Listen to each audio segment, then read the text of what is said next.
Bismillahirrahmanirrahim. Hello, my dear student. How are you? I hope you all are well, and I am also well by the grace of Allah. তো আশা করি তোমরা ভালো আছো এবং আমরা এই অনলাইন ক্লাসে আবার যুক্ত হয়েছি। আজকে আমাদের আলোচ্য বিষয় যেটা থাকবে প্রথম পত্রের পদার্থবিজ্ঞান প্রথম পত্রের তৃতীয় চ্যাপ্টারের প্রজেক্টাইল মোশন নিয়ে। আজকে আমরা করব derivation of equation of motion in 2D frame, অর্থাৎ দ্বিমাত্রিক ক্ষেত্রে একটা গতির সমীকরণ কিভাবে প্রতিষ্ঠা করা যায় সেগুলো আমরা দেখব। গতদিন এর আগের লেকচারে অর্থাৎ লেকচার 5-এ 6-এ আমি দ্বিমাত্রিক এবং ত্রিমাত্রিক ক্ষেত্রে কিভাবে গতির সমীকরণ পাওয়া যায় সেগুলো বিষয় নিয়ে বিস্তারিত আলোচনা করেছি। এখন তারই এক্সাম্পল হিসেবে আজকে আমরা দেখতে চাচ্ছি যে প্রজেক্টাইল মোশন। তো প্রজেক্টাইল মোশন কি? প্রজেক্টাইল মোশন হচ্ছে a motion in two dimension frame. এই জন্য আমরা বলছি যে derivation of motion equation in 2D frame, অর্থাৎ দ্বিমাত্রিক ক্ষেত্রে গতির সমীকরণ প্রতিষ্ঠা করা। এই দ্বিমাত্রিক ক্ষেত্রে গতির সমীকরণ প্রতিষ্ঠা করার জন্য আমরা একটা এক্সাম্পল নিয়েছি। সেই এক্সাম্পলটা হচ্ছে আমাদের প্রজেক্টাইল মোশন। প্রজেক্টাইল কথাটার অর্থ হচ্ছে প্রাস, বাংলা যেটাকে বলা হয় প্রাস। তো প্রাস কি আসলে? প্রাস হচ্ছে বলছে অনুভূমিকের সাথে তির্যকভাবে শূন্যে নিক্ষিপ্ত বস্তুকে প্রাস বলে।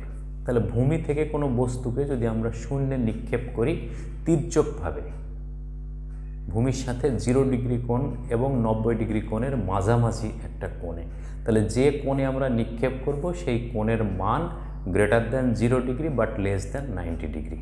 তাহলে এই অবস্থায় যদি আমরা নিক্ষেপ করি তাহলে সেই নিক্ষিপ্ত বস্তুটাকে প্রাস বলা হয়। তাহলে এক্ষেত্রে যদি আমরা দেখি যে এটা হলো আমাদের অনুভূমিক রেখা, এটা হলো উলম্ব রেখা। তাহলে এই অনুভূমিক এবং উলম্ব রেখার মাঝে যদি আমরা এই বরাবর কোনো বস্তুকে নিক্ষেপ করি v0 বেগে অনুভূমিকের সঙ্গে থিটা কোণে, তাহলে এই যে বস্তুটাকে নিক্ষেপ করলাম আমরা, ওই নিক্ষিপ্ত বস্তুটাকে প্রাস বলা হয়। যে বস্তুটাকে আমরা এখান থেকে নিক্ষেপ করলাম m ভরের বা যে কোনো ভরের ওই বস্তুটাকে যে নিক্ষেপ করলাম ওই বস্তুটাকে আমরা কি বলবো? প্রাস বলবো। তাহলে এই নিক্ষিপ্ত বস্তুটাই হলো প্রাস। তাহলে এখানে থিটা কি হবে? বলছে থিটা গ্রেটার দ্যান 0 ডিগ্রি হবে। থিটার মান 0 থেকে বড় হবে, সমান না, 0 থেকে বড়, বাট লেস দ্যান 90 ডিগ্রি। এইটা হলো আমাদের থিটার রেঞ্জ। এইটা একটু মুখস্থ রাখতে হবে অবজেক্টিভের জন্য। এই প্রশ্নটা আমাদের খুব গুরুত্বপূর্ণ যে প্রাসের ক্ষেত্রে থিটার মান কত। তাহলে প্রাসের ক্ষেত্রে থিটার মান greater than 0 degree but less than 90 degree. তাহলে এইভাবে যে বস্তুটাকে নিক্ষেপ করি আমরা, সেই নিক্ষিপ্ত বস্তুটাকে বলা হবে প্রাস। যেমন আমরা যদি হাতের কলমটাকে ছুঁড়ে দিই, তাহলে ছুঁড়ে দিলে কি হবে? সে নির্দিষ্ট দূরত্ব অতিক্রম করে আবার ভূমিতে পতিত হবে। তাহলে এই ক্ষেত্রে দেখি যে এরকমভাবে যদি কোনো বস্তুকে আমরা নিক্ষেপ করি তাহলে সে এইভাবে যেয়ে পতিত হবে। তাহলে এই বিন্দুতে, ও বিন্দু থেকে যদি আমরা নিক্ষেপ করি বি বিন্দুতে পতিত হবে। এইটা হলো প্রাসের গতিপথ। এই কোণটা হলো প্রাসের নিক্ষিপ্ত কোণ, এটা হলো প্রাসের বেগ, নিক্ষিপ্ত বেগ। তাহলে এইভাবে আমরা হচ্ছে একটা প্রাসের দ্বিমাত্রিক গতি কেন বলবো এটা? কারণ এটাকে প্রকাশ করার জন্য এক্স অক্ষের যেমন প্রয়োজন অ্যাজ ওয়েল অ্যাজ ওয়াই অক্ষেরও ঠিক সেরকমভাবেই প্রয়োজন হয়। যে কোনো একটা অক্ষের মাধ্যমে আমরা এটাকে প্রকাশ করতে পারি না। এটা দুইটা অক্ষ ব্যবস্থা লাগে, একটা হচ্ছে অনুভূমিক অক্ষ আর একটা হচ্ছে উলম্ব অক্ষ। এই অনুভূমিক এবং উলম্বের মাঝ বরাবর শূন্যের দিকে কোনো বস্তুকে নিক্ষিপ্ত বস্তুকে প্রাস বলা হয়। তো প্রাসের ক্ষেত্রে কিছু বৈশিষ্ট্য আছে, যে প্রাস কিছু বৈশিষ্ট্য মেনে চলে। সেই বৈশিষ্ট্যটা কি? বলছে প্রাসের উপর ক্রিয়াশীল একমাত্র বল হলো অভিকর্ষ বল। এইটা আমাদের মনে রাখতে হবে। একটা বস্তুকে যখন আমরা শূন্যে নিক্ষেপ করি তাহলে সেই নিক্ষিপ্ত বস্তুর উপরে যে বলটা কাজ করে সেই বলটা হচ্ছে অভিকর্ষ বল, অন্য কোনো বল আর কাজ করে না। তারপরে কি বলছে? প্রাসের গতিপথে অভিকর্ষ ত্বরণ জিকে ধ্রুবক ধরা হয়। আমাদের প্রাস যখন আমরা নিক্ষেপ করি তাহলে ভূপৃষ্ঠ থেকে যে উচ্চতায় সে ওঠে সেই উচ্চতার মান পৃথিবীর ব্যাসার্ধের তুলনায় অতি নগণ্য। পৃথিবীর ব্যাসার্ধের তুলনায় যদি আমরা ম্যাক্সিমাম হাইট এইচ বলি, এই H is very very less than R, অর্থাৎ পৃথিবীর ব্যাসার্ধের তুলনায় এই উচ্চতার মান খুব নগণ্য, যার কারণে জি এর মানের উল্লেখযোগ্য কোনো পরিবর্তন হয় না। সেই জন্য আমরা প্রাসের গতিপথে কী করি, জিকে ধ্রুবক ধরি। তাহলে প্রাসের গতিপথ জুড়ে যে অভিকর্ষ ত্বরণটা ব্যবহৃত হবে সেই অভিকর্ষ ত্বরণের মান সব সময় একই থাকবে, যেটা আমরা সাধারণত ব্যবহার করে থাকি 9.8 মিটার পার সেকেন্ড স্কোয়ার। আরেকটা বলছে যে গতি আলোচনায় প্রাসের গতি আলোচনায় বা প্রাসের গতি আলোচনার ক্ষেত্রে প্রাসের গতি আলোচনায় বায়ুর বাধাকে উপেক্ষা করা হয়। এখানে যে বায়ুর বাধা থাকে ওই বস্তুটার উপরে, কিন্তু আমরা সেই বায়ুর বাধাটাকে উপেক্ষা করি, বায়ুর বাধা আমরা হিসাবে আনি না। তাহলে এখন আমাদের কিছু কিওয়ার্ডস আছে। এই যে প্রাস যেহেতু আমাদের কাছে এখন নতুন একটা বিষয়, যে এই নতুন বিষয়টা আলোচনা করতে গেলে কিছু নতুন ওয়ার্ড আমাদের কাছে উপস্থাপিত হবে। সেই নতুন ওয়ার্ডগুলো সম্পর্কে ধারণা নেওয়ার জন্য আমি প্রথমে সেই ওয়ার্ডগুলোর একটু পরিচয় করে দিতে চাই। এই জন্য এটাকে আমরা বলছি কিওয়ার্ডস, মানে মূল শব্দ যেগুলো। কি সেটা? প্রক্ষেপণ বিন্দু। প্রক্ষেপণ বিন্দু, হ্যাঁ, প্রক্ষেপণ বিন্দু কাকে বলে? Point of projection. Point of projection হচ্ছে যে বিন্দু, যে বিন্দু থেকে নিক্ষেপ করা হয়। চিত্রে ও বিন্দু, এটা পয়েন্ট অফ প্রজেকশন। যে বিন্দু থেকে কোনো বস্তুকে, এই প্রাসকে নিক্ষেপ করা হয় সেই বিন্দুকে বলা হবে প্রজেকশন। আর প্রাস এই পথে চলে, এই যে ওপিবি। ওপিবি হলো প্রাসের গতিপথ, এইটাকে বলা হয় প্রক্ষেপণ পথ। হ্যাঁ, প্রক্ষেপণ পথ। এই প্রক্ষেপণ পথ তাহলে কি, যে পথে প্রাস চলছে সেই পথটাকে বলা হয় হচ্ছে প্রক্ষেপণ পথ। তো প্রক্ষেপণ পথ কোনটা আমাদের এই চিত্রে? প্রক্ষেপণ পথ হচ্ছে ওপিবি, ট্র্যাজেক্টরি। তাহলে ওপিবি হলো আমাদের প্রক্ষেপণ পথ। প্রক্ষেপণ বেগ, ভেলোসিটি অফ প্রজেকশান, প্রক্ষেপণ বেগ এই ভি নট হলো আমাদের প্রক্ষেপণ বেগ। অর্থাৎ যে বেগে কোনো বস্তুকে বা কোনো প্রাসকে নিক্ষেপ করা হবে সেই নিক্ষিপ্ত বেগকে বলা হবে প্রক্ষেপণ বেগ। নিক্ষেপণ কোণ, অ্যাঙ্গেল অফ প্রজেকশান, এই যে থিটা, যে কোণে কোনো প্রাসকে ভূমি থেকে নিক্ষেপ করা হয় সেই নিক্ষিপ্ত কোণকে বলা হয় হচ্ছে প্রক্ষেপণ কোণ। চিত্রে থিটা। প্রক্ষেপণ সীমা বা পাল্লা, এই যে ভূমি থেকে নিক্ষেপ করার পর আবার ভূমির যে বিন্দুতে পতিত হবে এই দুই বিন্দুর মধ্যবর্তী দূরত্বকে বলা হয় হচ্ছে প্রক্ষেপণ পাল্লা বা প্রক্ষেপণের রেঞ্জ। এটা রেঞ্জ অফ প্রজেকশান। তাহলে এক্ষেত্রে কী হবে? চিত্রে ওবি হলো আমাদের প্রক্ষেপণ পাল্লা। আরেক জিনিস আছে যেটা হলো আমাদের উড্ডয়নকাল বলা হয়। ভূমি থেকে ভূমিতে পতিত হওয়া পর্যন্ত, একটা প্রাসকে ভূমি থেকে নিক্ষেপ করে আবার ভূমিতে পতিত হওয়া পর্যন্ত যে সময় লাগে সেই সময়টাকে বলা হচ্ছে উড্ডয়নকাল, টাইম অফ ফ্লাইট। কতক্ষণ ওই প্রাসটা শূন্যে অবস্থান করছে, তাহলে যতক্ষণ পর্যন্ত এই প্রাসটা শূন্যে অবস্থান করবে সেই সময়টাকে আমরা বলবো হচ্ছে উড্ডয়নকাল বা টাইম অফ ফ্লাইট। কতক্ষণ সে বিচরণ করছে, উড্ডয়নকাল, ভ্রমণকাল, বিচরণকাল, শূন্য অবস্থানকাল, টাইম অফ ফ্লাইট। ঠিক আছে, তাহলে এই হলো আমাদের মোটামুটি প্রাস সম্পর্কে একটা পরিচিতি। এখন চলো আমরা যাই প্রাসের গতি বিশ্লেষণ করতে। প্রাসের গতি বিশ্লেষণ করার আগে আমরা দেখি অভিকর্ষ ত্বরণ প্রাসের গতিকে কিভাবে প্রভাবিত করে।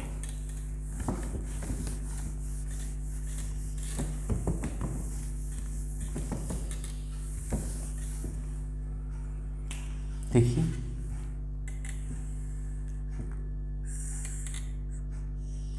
এটা এক্স অক্ষ, এটা হলো আমাদের ওয়াই অক্ষ। তাহলে এক্স অক্ষের সাপেক্ষে ওয়াই অক্ষের দিকে থিটা কোণে একটা বস্তুকে আমরা এই বরাবর ভি নট বেগে নিক্ষেপ করলাম, ভি নট বেগে। তাহলে নিক্ষেপণ কোণ কত? থিটা। তাহলে এইভাবে যদি নিক্ষেপ করি, আমরা দেখেছি যে বাস্তব ক্ষেত্রেও যদি একটা ঢিল ছুঁড়ি বা আমরা এই হাতের কলমটাকে ছুঁড়ে দিই তাহলে দেখা যাবে যে এইভাবে সে আবার পতিত হবে। তাহলে এর গতিপথ হবে কোনটা? ট্র্যাজেক্টরি যেটা, এইটা আবার বি বিন্দুতে পতিত হবে। তাহলে ও থেকে নিক্ষেপ করে আবার বি বিন্দুতে পতিত হবে।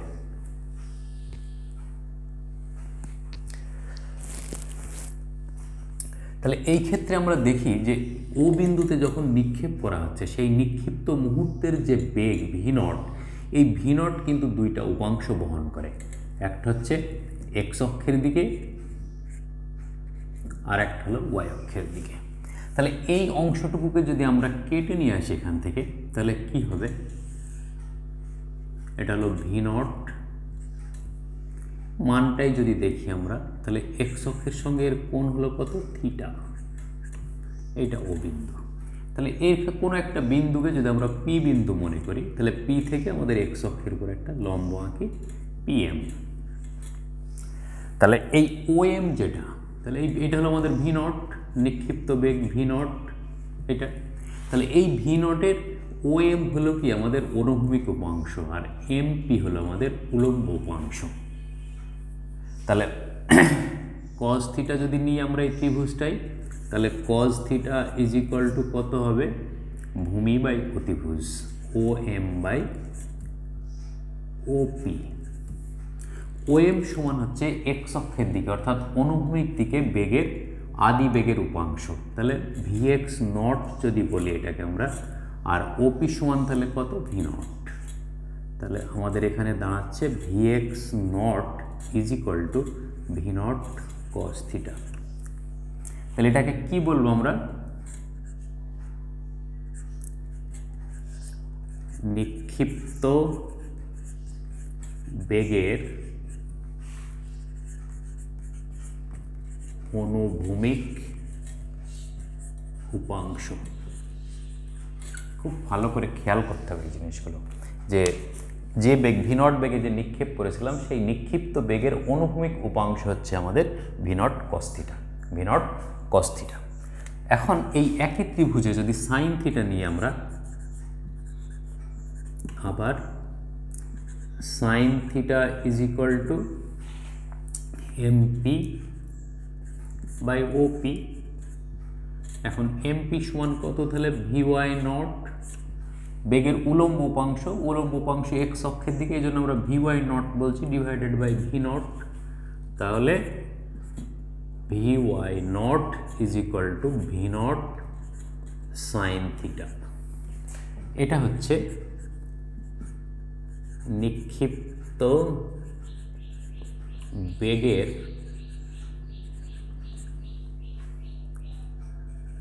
আদি উলম্ব উপাংশ। যেহেতু আদি বেগ ভি নট, তাহলে এই জন্য আমরা আদি উপাংশ বলছি। তাহলে এটা হলো আমাদের উলম্ব উপাংশ, এটা হলো আমাদের অনুভূমিক উপাংশ। তাহলে যখনই একটা প্রাসকে আমরা ও বিন্দু থেকে অর্থাৎ নিক্ষেপণ বিন্দু থেকে নিক্ষেপ করছি, সাথে সাথে তার বেগের দুইটা উপাংশ সৃষ্টি হচ্ছে। তাহলে একটা হলো আমাদের অনুভূমিক উপাংশ আর একটা হচ্ছে আমাদের উলম্ব উপাংশ। যদি আমরা ভেক্টর অধ্যায়ের ভেক্টর বিভাজনের নিয়মটা মনে রাখতে পারি, তাহলে দেখা যাবে যে এইটাকে আমাদের আর ধরে নিই, এই দিকটা পি, এদিকটা কিউ। সেই পি এবং কিউকে যেভাবে আমরা উপাংশে বিভাজন করেছিলাম, সেইভাবে আমরা এই ভি নটকে দুইটা উপাংশে বিভাজন করলাম। এখন টি সময় পরে কি ঘটবে এই বেগের, টি সময় পর, টি সময় পর অনুভূমিক বেগ, অনুভূমিক উপাংশ যেটা, সেটা কি হবে, V X is equal to V X naught plus A X T. তাহলে অনুভূমিক দিকে বেগের উপাংশ হচ্ছে ভি এক্স নট, এটা হলো আদি উপাংশ, এদিকে ত্বরণ হলো হচ্ছে আমাদের অভিকর্ষ ত্বরণ। কিন্তু আমরা বৈশিষ্ট্যে দেখেছি একটা প্রাসের ক্ষেত্রে অভিকর্ষ ত্বরণ ছাড়া আর কোনো ত্বরণ কাজ করে না, অর্থাৎ অভিকর্ষ বলই হলো তার উপর ক্রিয়াশীল একমাত্র বল। তাহলে সেটাই যদি হয়, তাহলে ওই বৈশিষ্ট্য অনুযায়ী এ এক্স ইজ ইকুয়াল টু 0। খুব ভালো করে খেয়াল করতে হবে যে যেহেতু এই অনুভূমিক দিকে অভিকর্ষ ত্বরণের কোনো প্রভাব নেই, অনুভূমিক দিকে অভিকর্ষ ত্বরণের কোনো প্রভাব নেই, তাহলে অনুভূমিক দিকে আমাদের যে ত্বরণ বলছি আমরা এ এক্স, তাহলে সেই এ এক্সের মান 0, এ এক্সের মান 0। অতএব V X is equal to Vx naught V naught Vx-এর মান বসিয়ে দিই ভি নট কস থিটা। তাহলে এদিকে কি হচ্ছে সমবেগ, এটা তাহলে অনুভূমিক বরাবর যে বেগটা কাজ করবে এইদিকে সব সময় হচ্ছে একটা সমবেগ কাজ করবে, সেই বেগের মান কত ভি নট কস থিটা। এই ভি নট কস থিটা বেগে যাত্রা পথ পুরোটা হলে সে ও থেকে বি পর্যন্ত একই বেগে চলতে থাকবে, কোন দিকে অনুভূমিক দিকে। তাহলে অনুভূমিক বেগের মান কোনো পরিবর্তন হবে না, ভিএক্স নট সমানও V naught cos theta, VX সমানও ভি নট কস থিটা। তাহলে উলম্ব উপাংশ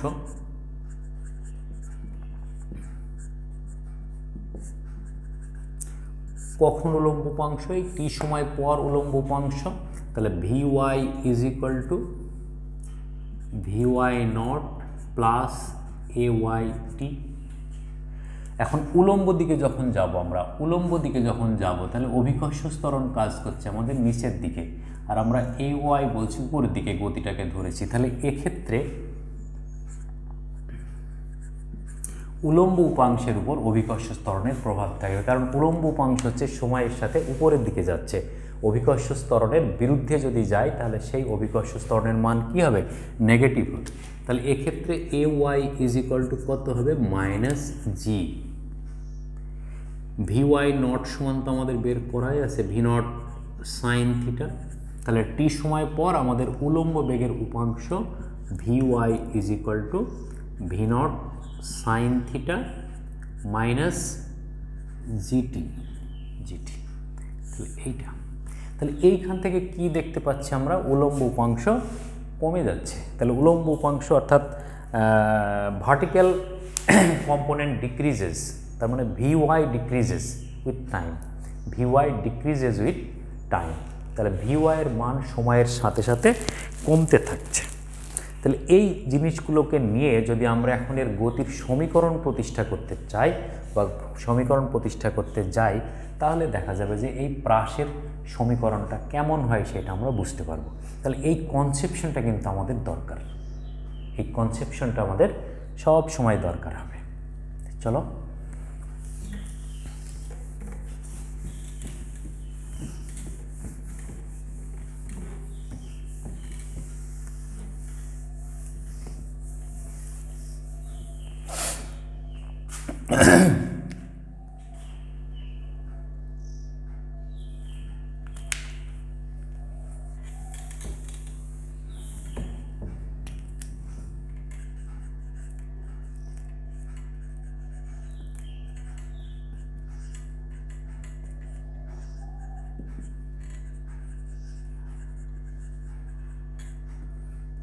প্রাসের গতিপথের সমীকরণ প্রতিষ্ঠা করতে যাচ্ছি আমরা, ট্রাজেক্টরি যেটাকে বলা হয়। তাহলে এখন যদি আমরা দেখি যে ওই প্রাসটাকেই যদি আমরা এইখানে নিয়ে আসি, এটা হলো এক্স অক্ষ, এটা হলো আমাদের ওয়াই অক্ষ, এভাবে যদি আমরা একটা প্রাসকে নিক্ষেপ করি ভি নট বেগে, তাহলে দেখা যাবে তার গতিপথটা হবে এইটা। তাহলে এইটা হলো তার ও বিন্দু থেকে থিটা অর্থাৎ নিক্ষিপ্ত কোণ। এখন এই নিক্ষিপ্ত কোণের সাপেক্ষে যদি আমরা দেখি তার অনুভূমিক দূরত্ব কত অতিক্রম করছে, তাহলে অনুভূমিক দূরত্ব যদি এক্স হয় তাহলে টি সময় পর অনুভূমিক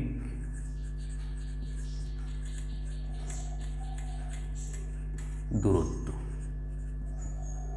এক্স ইজ ইকুয়াল টু কত হবে, তাহলে আদি বেগ V X naught T plus half A X T square, V X naught T plus half A X T square, বা X is equal to V naught cos theta, এটার মান into T plus zero, কারণ কি A X is equal to zero.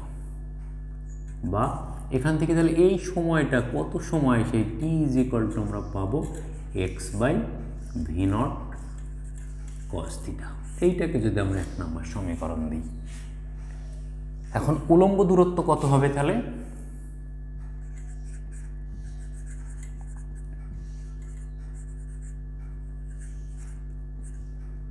y is equal to vy naught T plus half ay T square.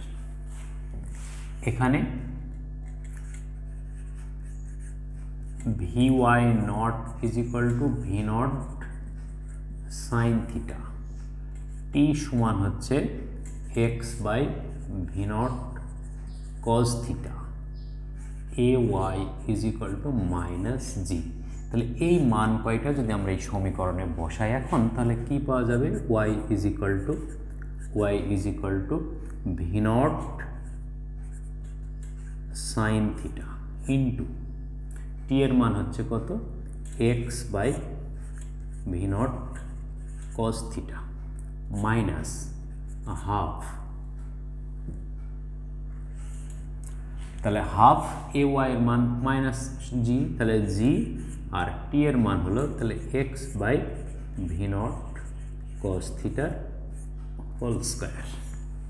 তাহলে এখন এটাকে যদি আমরা বলি Y is equal to V naught কেটে গেল, sine theta by cos theta সমান tan theta into X minus G by two V naught square cos square theta into X square. এইভাবে যদি লিখি আমরা এটাকে, তাহলে নির্দিষ্ট প্রাসের জন্য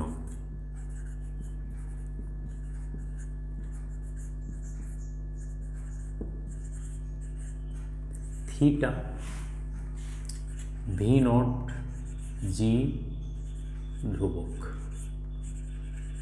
নির্দিষ্ট প্রাসের জন্য মানে নির্দিষ্ট জায়গা থেকে নিক্ষিপ্ত প্রাসের ক্ষেত্রে থিটার মান ধ্রুবক, নিক্ষেপণ কোণের মান হচ্ছে ধ্রুবক, নিক্ষিপ্ত বেগ জি ভি নটের মান ধ্রুবক, আর নির্দিষ্ট জায়গায় থেকে যেহেতু নিক্ষেপ করা হচ্ছে তাহলে নিক্ষিপ্ত স্থানে অভিকর্ষ ত্বরণ অবশ্যই ধ্রুবক। তাহলে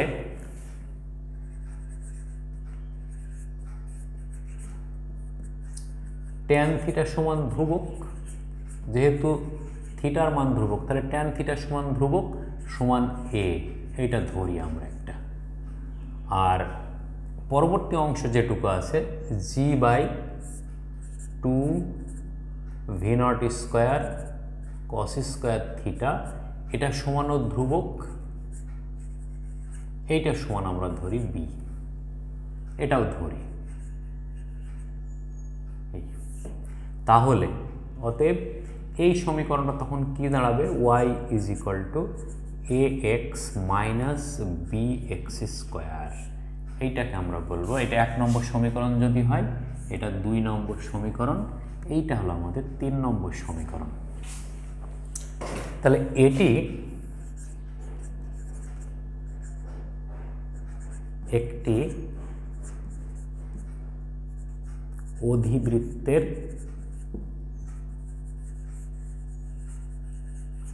সমীকরণ। এই সমীকরণটা একটা অধিবৃত্তের সমীকরণ। কেন অধিবৃত্ত বা প্যারাবোলার সমীকরণ বলছি? যে এর গঠন যেটা, যে এক্স এবং ওয়াইয়ের যে গঠন, সেই গঠনটা দেখে বোঝা যাচ্ছে যে এটা একটা অধিবৃত্তের সমীকরণ। অধিবৃত্তের সমীকরণে থাকে কি? ওয়াই ইজ ইকুয়াল টু ধ্রুবক ইন্টু এক্স মাইনাস বা প্লাস ধ্রুবক ইন্টু এক্স স্কোয়ার। এই জাতীয় সমীকরণ যদি থাকে তাহলে সেই সমীকরণগুলোকে বলা হয় অধিবৃত্ত বা প্যারাবোলার সমীকরণ। তাহলে এইটা একটা অধিবৃত্তের সমীকরণের গঠন যদি হয়, তাহলে এই 3 নম্বর বা 2 নম্বর সমীকরণটাকে কি বলবো আমরা? এটা হলো প্রাসের চলরেখা। অতএব প্রাসের চলরেখা একটা অধিবৃত্ত। অতএব 2 ও 3 নম্বর সমীকরণ একটি অধিবৃত্তের সমীকরণ। সুতরাং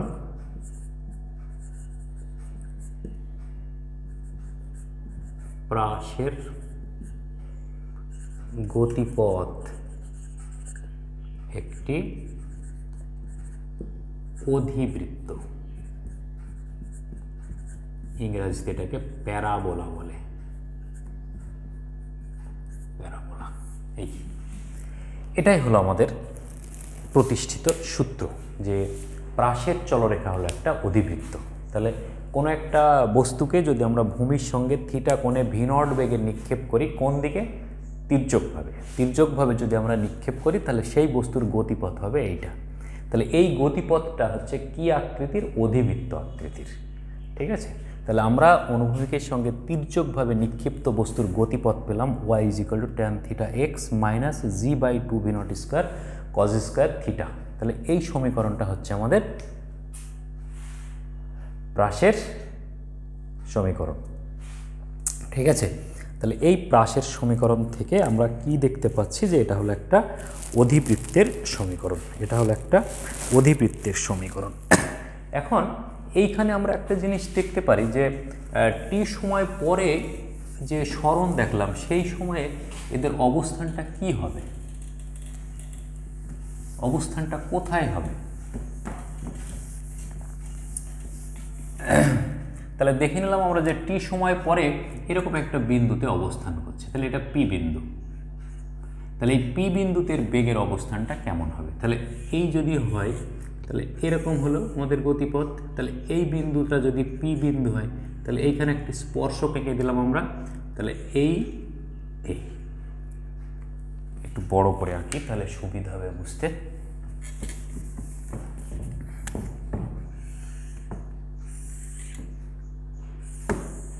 এই হলো প্রাসের গতিপথ, এটা এক্স অক্ষ, এটা হলো আমাদের ওয়াই অক্ষ, এটা বিন্দু।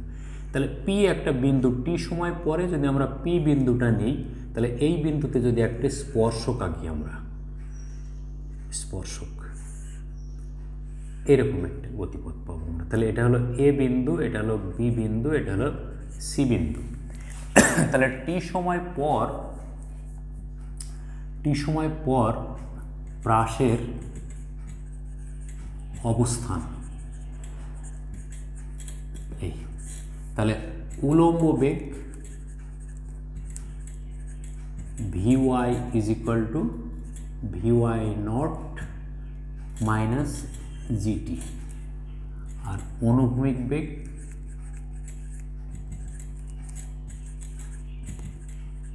vx = v0 cos θ। তাহলে এইটুকু, এই vy = তাহলে কত? bc, আর এটা সমান কত? ab। তাহলে লব্ধি বেগ কত হবে? লব্ধি বেগ ac।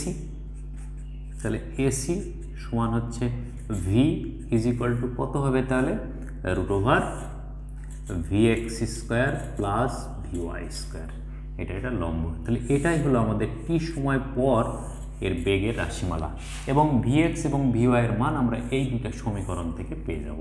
তাহলে এটা হলো টি সময় পর আমাদের বেগের রাশিমালা। তাহলে এই অবস্থায় এটা ঢাল কত তাহলে, বা কোণ কত? তাহলে সেটাই যদি আমরা বের করতে চাই তাহলে ঢাল tan θ = bc/ab। bc সমান কত? এটা সমান হলো আমাদের vy, এটা সমান হলো আমাদের vx। তাহলে vy/vx। তাহলে এখন θ = tan inverse vy/vx। তাহলে এই সমীকরণ থেকে আমরা হচ্ছে এটা যদি আমরা একটা নাম্বার দিই যে x1 আর এটা হলো x2, তাহলে x1 এবং x2 সমীকরণ থেকে আমরা টি সময় পর একটা প্রাসের বেগ এবং ওই প্রাসের দিক আমরা বের করতে পারি। এটা আমাদের অঙ্কের জন্য খুব জরুরি, আমাদের এটা খুব জরুরি। দেখা গেল 30 ডিগ্রি কোণে অনুভূমিকের সঙ্গে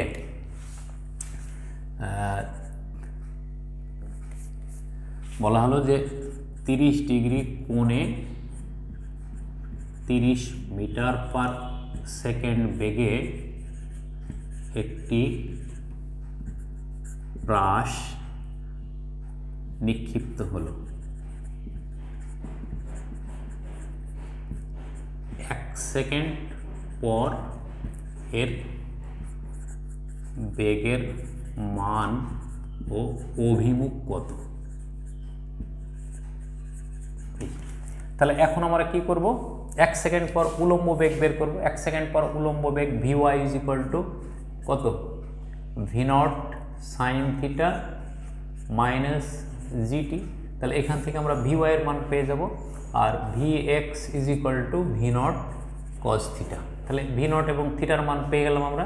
তাহলে V is equal to √Vx square plus Vy square. তাহলে Vx Vy এর মান যখন পেয়ে যাব আমরা, theta is equal to tan inverse Vy by Vx। এইটা খুব অ্যাপ্লিকেবল একটা অঙ্ক। এই অঙ্কটা যদি আমরা দেখি তাহলে দেখা যাবে যে অনুভূমিকের সঙ্গে 30 ডিগ্রি কোণে একটা ফুটবলকে নিক্ষেপ করা হলো। সেই ফুটবলটা এত সময় পর কত দূরত্বে যেয়ে পড়বে, তার 1 সেকেন্ড পর তার বেগ কত হবে, 1 সেকেন্ড পর তার অভিমুখ কত হবে, এই সমস্ত বিষয়গুলো আমরা এখান থেকে নির্ণয় করতে পারি। প্রাসের যে অ্যাপ্লিকেশন, প্রাস যেটা অ্যাপ্লিকেশন করে সেটা খুবই গুরুত্বপূর্ণ, এবং বর্তমান বিশ্বে আমাদের প্রাসের যে ব্যবহার, সেই ব্যবহারটা মানে অনস্বীকার্য। আমরা এর পরবর্তী লেকচারে, অর্থাৎ লেকচার 8-এ আমরা প্রাসের ব্যবহার সম্পর্কে আলোচনা করব ইনশাল্লাহ। তার আগে আমরা এই প্রাসের গতিপথের ক্ষেত্রে যে রাশিগুলো আমি প্রথমে লিখেছিলাম, সেই রাশিগুলো কিভাবে নির্ণয় করা যায়, সেই নির্ণয় কৌশলের জন্য একটা লেকচার আমি এখানে রেডি করব। সেটা হচ্ছে লেকচার 8 হবে। তো আজকে এ পর্যন্তই। তোমরা ভালো থাকো, সুস্থ থাকো। খোদা হাফেজ।